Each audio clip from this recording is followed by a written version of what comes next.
I can remember that summer as if it was yesterday. I think it was 1972, if I'm not mistaken, and I'm sure I'll find out here momentarily.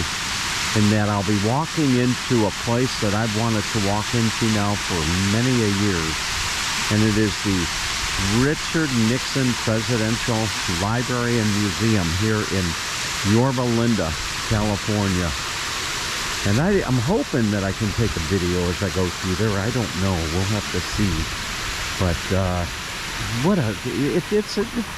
you know, I remember that summer. I was I would have been 9 years old, and I remember the whole summer was just taken up with these things called the Watergate hearings, if I'm not mistaken. And oh boy, you know, it was just all my parents and everybody was talking about was Watergate and Richard Milhouse Nixon.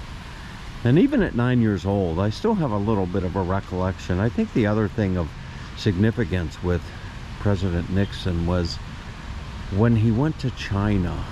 I remember that pretty clearly because it was a big thing going over to China at that point in time. So anyway, let's go inside, and I'm hoping and praying that they'll be able to let me do some filming in here. We will see. Well, look at this entrance. Talk about a grand entrance. Wow. Richard Nixon Presidential Library and Museum. And there is the seal of the President of the United States. Look at that. Fantastic. It's really, really fantastic. They have some quotes up on the wall. Senator Bob Dole said, "I believe the second half of the 20th century will be known as the age of Nixon." And over my shoulder, the greatest honor history can bestow is the title of a peacemaker. So hopefully, I'm hoping that they're going to let me record as I go in there. Here's the Spirit of 76, given in honor of President Richard Nixon by William L. and Roberta Goach of Fullerton, California. There's Mr. Nixon right there.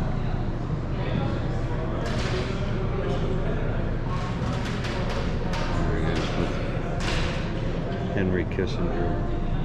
It sometimes seemed as if Nixon were perpetually airborne. Colonel Ralph Albertsy in the Flying White House. Look at that. What a model. Isn't that something? The spirit of 76.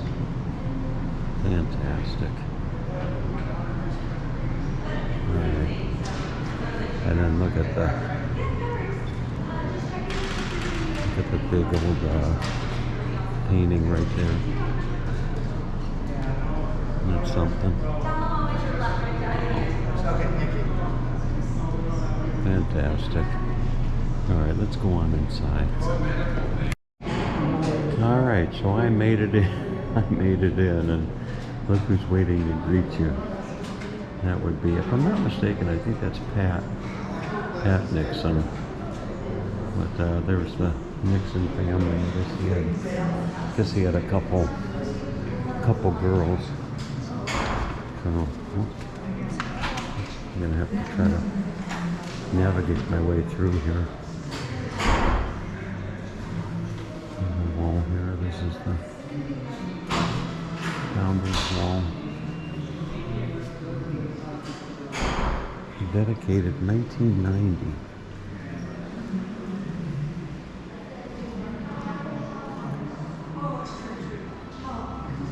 I think this is the second library that I've been to. I'm not quite sure what this is. This would be, maybe this is his, look at that. Might be his home. If I'm not mistaken, I think he lived in San Clemente, I believe.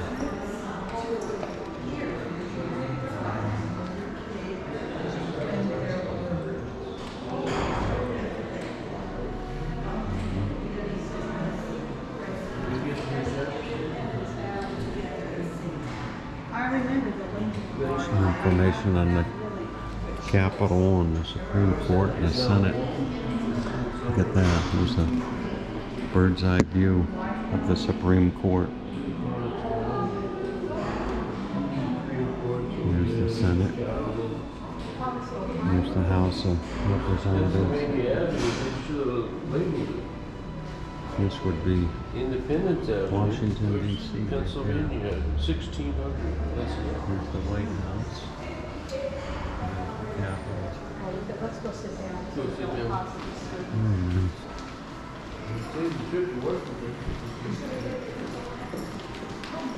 Oh, I gotta take a picture with this. There's a theater that they got everywhere. Hello. Yes. Yes. Good afternoon. Welcome. Hi. How are Did you you? get a program? No. Who was Richard Nixon? From his humble beginnings until his death in 1994, Richard Nixon spent much of his life working and striving, rising and falling and rising again, and always daring greatly in whatever arena he entered. And speaking of entering, I'm entering the gallery here, and there's just no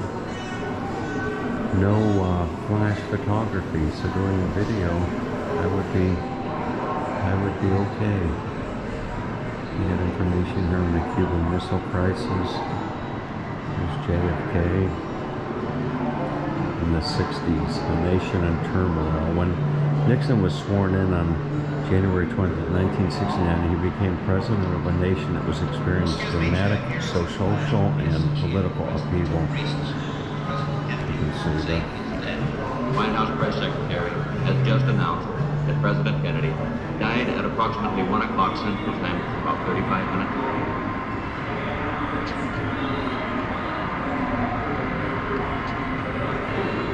It's an iconic scene right there. You have the Vietnam War.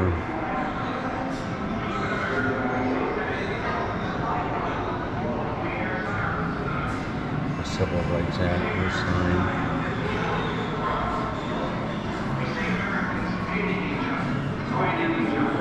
I wonder what they'll have on the Nixon or the Watergate, if anything. There's I think they called him, wasn't his nickname Tricky Dick by some people call him Tricky Dick. They're not going to do it. We're going to succeed. We're going to win. It looks to be a close presidential race. Thus far, there are no decisive signs. There he is on his inauguration right there. A world in which no people, great or small, will live in angry isolation. The greatest honor history can bestow is the title of peacemaker. This honor now fetches America. Oh, look at this. This would be the Oval Office right here. Wow. Look at this.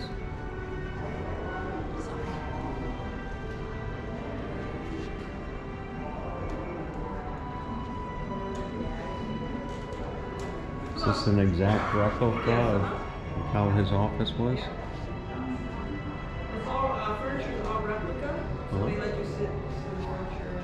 Oh, I could sit at the, sure. Oh, wonderful. So I could sit at the, look at this.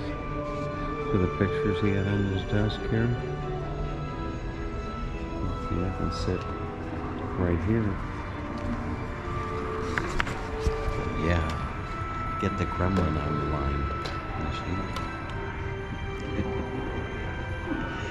Oh, goodness gracious. So this would have been the view of the most powerful man in the world at his desk. Right here. Look at that. Fantastic. What an office, huh? What an office.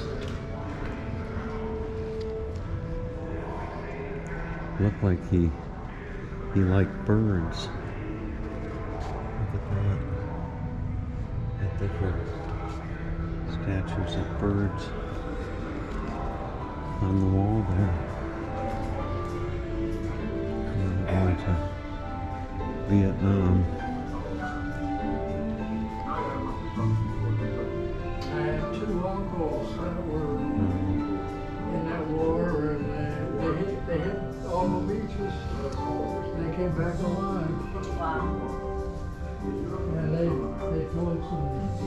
Vietnam Accord has reached. Ceasefire begins Saturday. POWs to be free in 60 days. It wouldn't have been as deadly as what it was, except that they were taking revenge because of the damn march. Look at all of There's that. so many people died, so many, soldiers died. And so Following the half-hour speech, more than 80,000 telegrams and letters were sent to the White House, most of them offering support of the president's plan to end the They war. would take the weapons and march them off Wow. and kill them. These are some of the... And so then the Japanese understood they were not going to get it out alive, so they would fight to the death. And they would hide in these caves, and Old timer right here telling us. they said that they would take these flamethrowers and shoot the flame in, and the Japanese would come running out, burning, and Be the they said it Vietnamese POWs.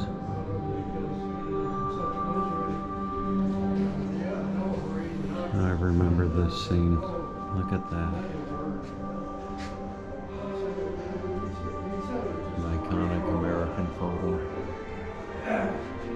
Right there.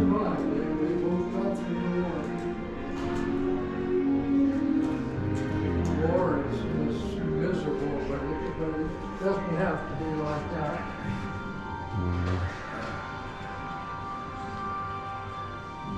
Look at this.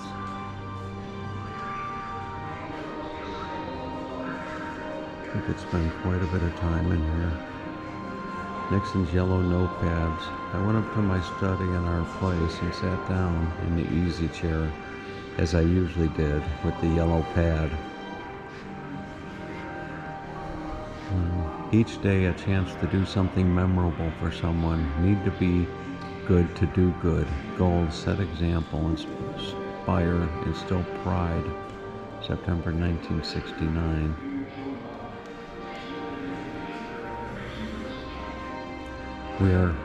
We seek an open world, a world in which no people, great or small, will live in angry isolation. It was in his 1969 inaugural address. Look at this here. The Soviet Union.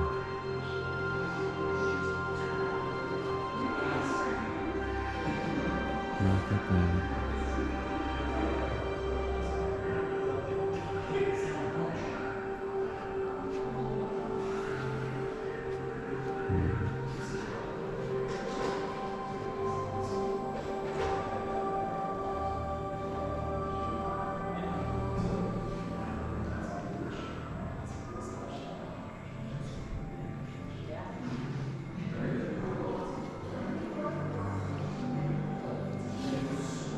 Top shelf wood flagon with silver filigree overlay. One of the gifts presented to President Nixon by Ceausescu during the Romanian leader's visit to the White House.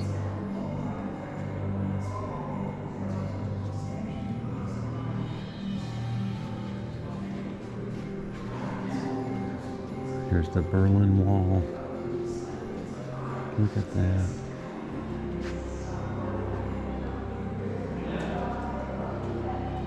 Wow.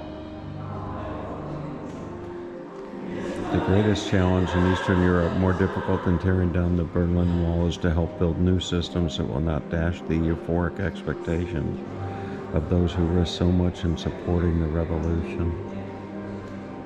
Said that in 1990.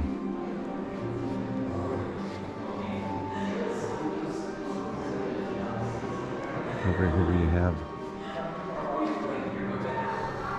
you can listen to the White House tapes here.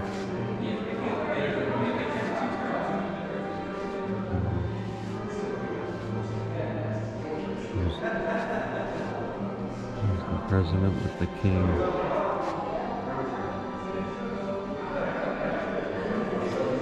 Fantastic.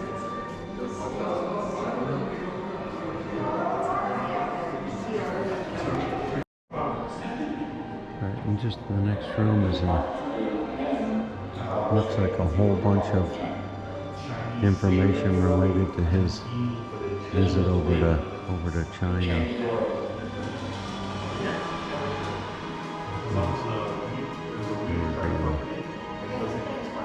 President Nixon called it the week that changed the world. But if anything, that's turned out to be an understatement. You have a relationship that is growing exponentially. It's meant a much broader, more solid relationship You're now. probably too young. Nixon provided a vision for peace.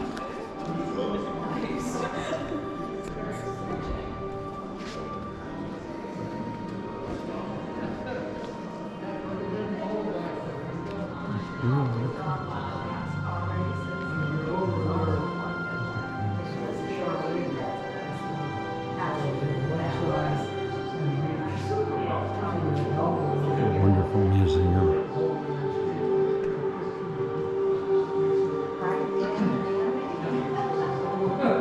There's a wall of the Middle East, or a room of the Middle East, I should say.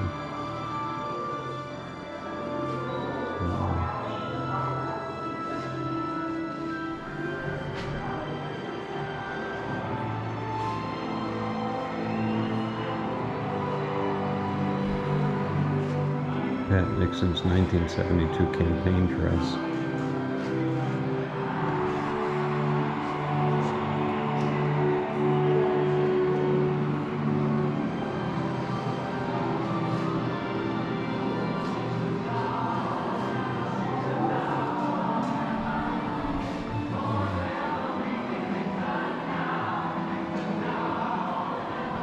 Well, it was a different world back then for sure.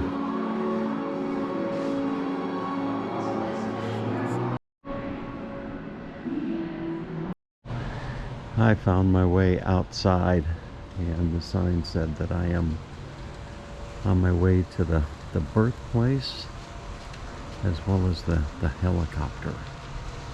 So look at this beautiful fountain. A pool. Wow. It's gorgeous. Really beautiful. What a beautiful day today. Absolutely gorgeous. The Marine Mammal Protection Act was signed in October 29, 1972. It protects marine mammals from illegal harassment, feeding, hunting, capturing, or killing.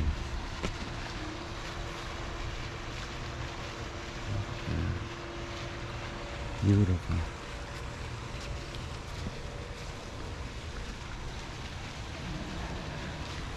Boy, what a gorgeous garden.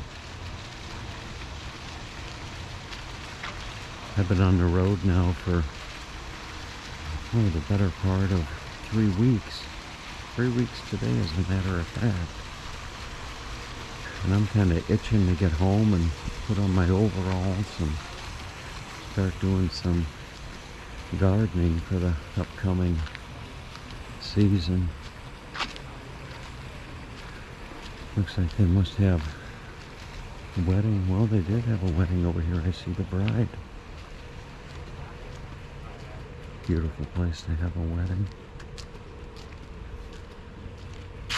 There's the bride right over there getting some photo shoots.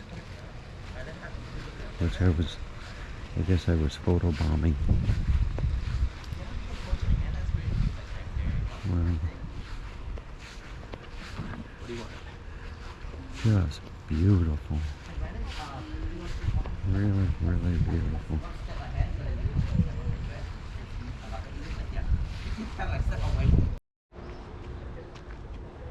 I don't know if this is the actual grave site, but it may very well be of Pat and Richard Nixon. Look at that. Hers says, even when people can't speak your language, they can tell if you have love in your heart. And there's Richard Nixon. The greatest honor history can bestow is the title of peacemaker. Oh, fantastic.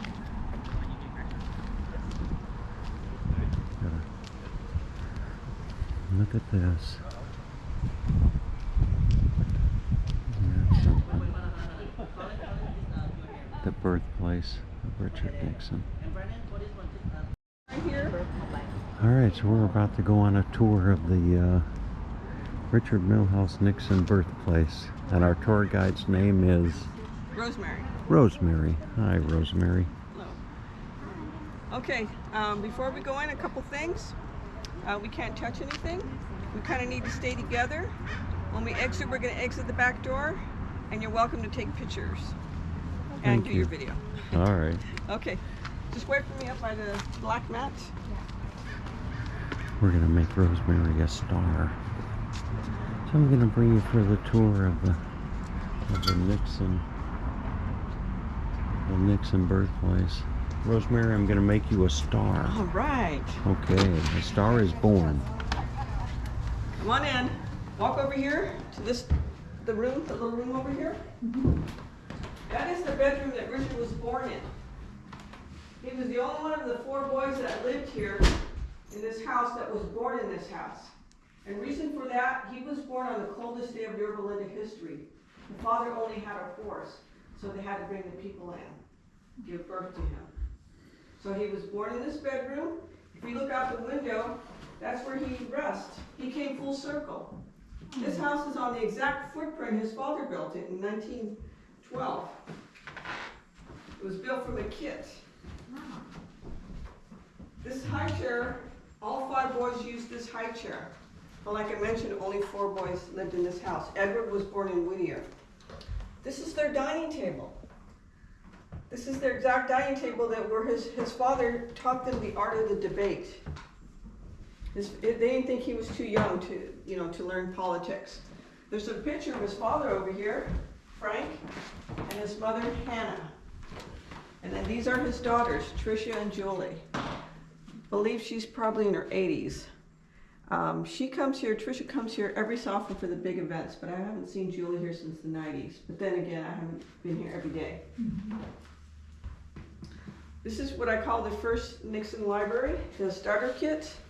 And these are some of his books when he was a child and some of them when he was a lawyer. Over here you're going to see the wedding license of Frank and Hannah from 1908. There's a picture of Frank and Hannah over here on the mantle on their wedding day. The clock is a wedding gift from Frank's father. The picture on the left is of Hannah and her siblings, and she's the tall one. So those are the Milhouses. That's why his name is Richard Milhouse Nixon. Come over this direction over here, and you're going to see a composite photo of all the 5 boys when they're about 4 or 5 years old. So the first one here is Harold. He only lived to be 23. He died of tuberculosis. Richard lived to be 81. Francis Donald to be 72. And poor little Arthur only lived to be 7 years old. He died of tuberculosis.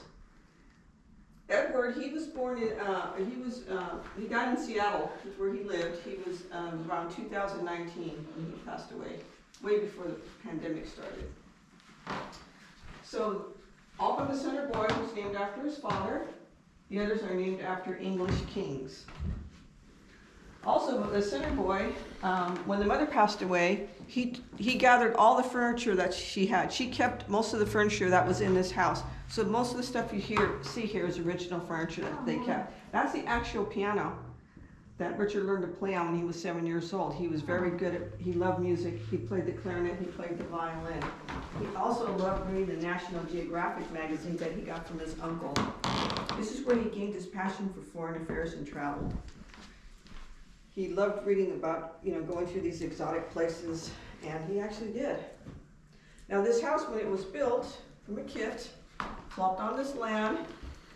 There's no heating, there's no electricity, there's no water. So for heating, his father built this beautiful fireplace. He did such a good job that all his neighbors were asking for help. Now, back in the early 1900s, this area was out in the boondocks. There was about 200 people that lived here, and most of them were Quakers.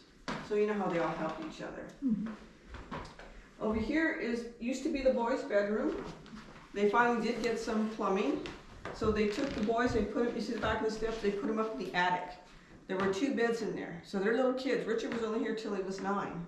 So they fit nicely up there.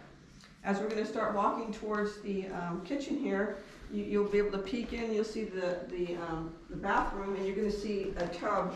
That was their tub. Of course, you had to fill it by hand. The other part of the room is Hannah's sewing room. So we'll walk over here, and you'll be able to see the bathroom. Also, you'll see this cabinet is filled with dishes. Frank and Hannah got some of these for wedding gifts, and they would actually use them daily.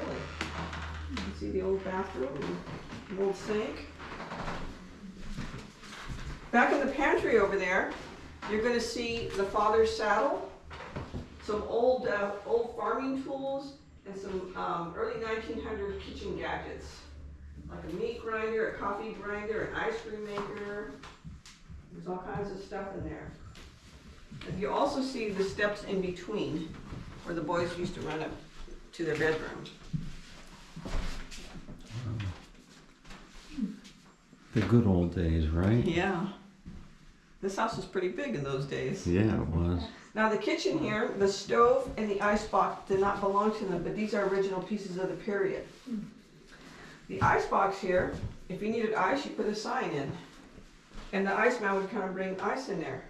Now, I had mentioned that there was heating and plumbing.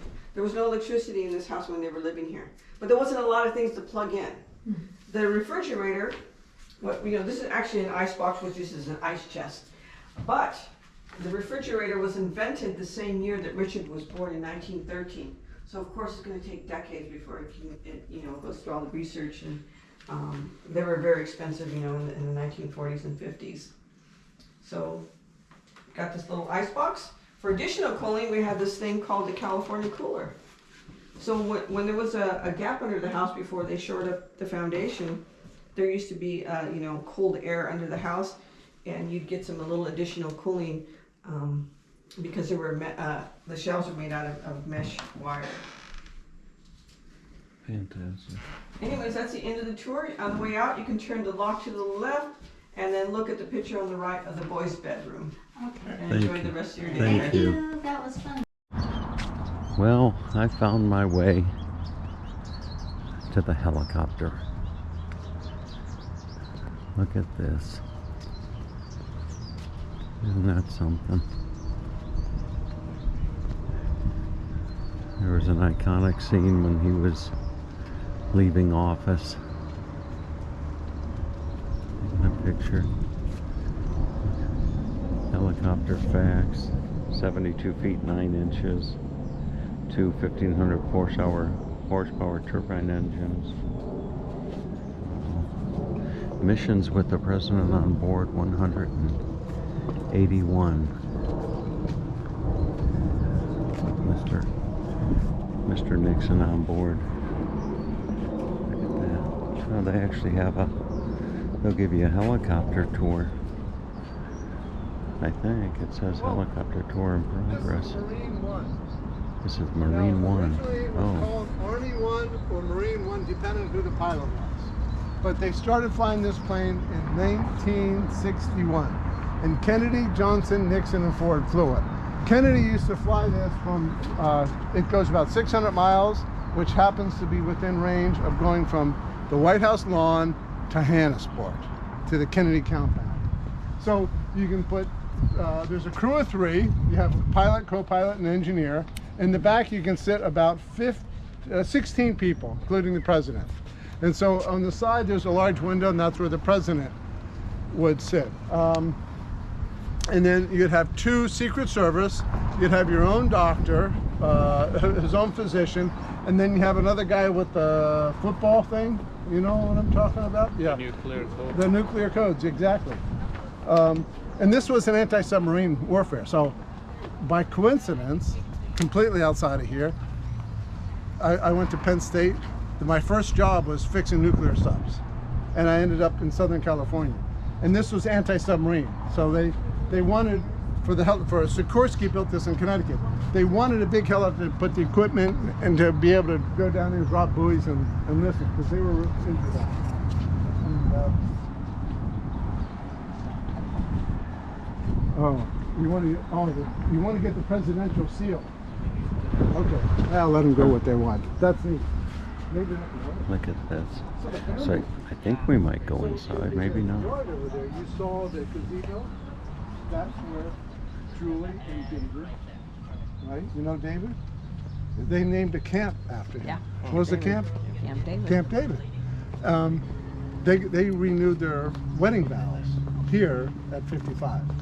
So they come back over here from time to time. But Edward was known to come over here. He's since passed. So this is about 600 miles. It goes about 1,600 feet. So what they also do, the plane, is they take the blades off, they take the tail, and the tail swings around. And they wrap the thing up, the helicopter, and they cart it onto an aircraft. All right, I'm not going You can actually get 4 of to do them. the whole thing, but And everything that take goes it for a on nice that walk helicopter- around the helicopter. So all the water. So you were saying they can take off these blades, and the tail rotates around, interestingly enough, and they can put it on Air Force One or put it on a transport plane. Yeah, looking down this way. Okay, everyone looking at the right. Look at this here. In honor of those who served in the Vietnam War. Boy, what a beautiful sculpture that is.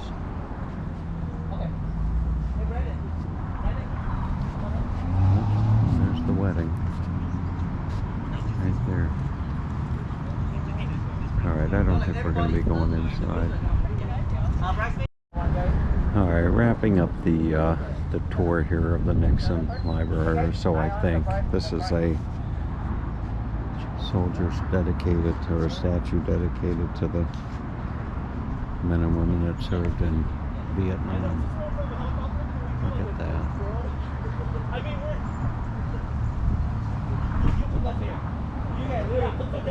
Alright folks, have a wonderful day.